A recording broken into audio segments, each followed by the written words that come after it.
Coup de tonnerre dans le procès du financement libyen présumé de la campagne de 2007. À la barre, Claude Guéant n'a pas mâché ses mots.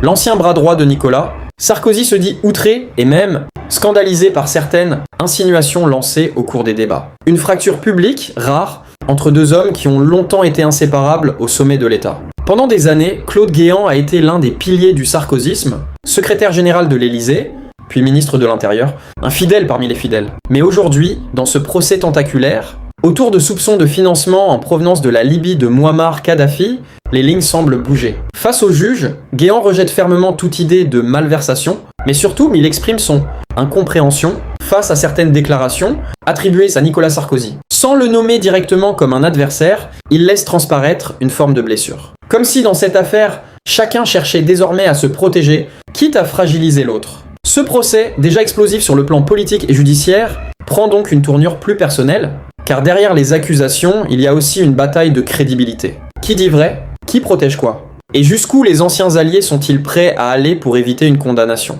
Depuis le début de cette affaire, Nicolas Sarkozy nie catégoriquement toute implication dans un financement illégal. Il dénonce un dossier à charge, construit sur des témoignages contestés et des preuves qu'il juge fragiles. De son côté, Claude Guéant maintient sa ligne de défense, mais ses mots récents montrent une tension nouvelle, presque inattendue. Ce qui choque, ce n'est pas seulement le fond de l'affaire, mais aussi la forme. Voir deux figures centrales d'un même pouvoir se répondre, à distance, dans un tribunal, c'est l'image d'un système qui se fissure. Une époque où la solidarité politique semblait indéfectible, aujourd'hui rattrapée par la justice et les responsabilités individuelles. Et au-delà des personnalités, c'est toute une question qui se pose.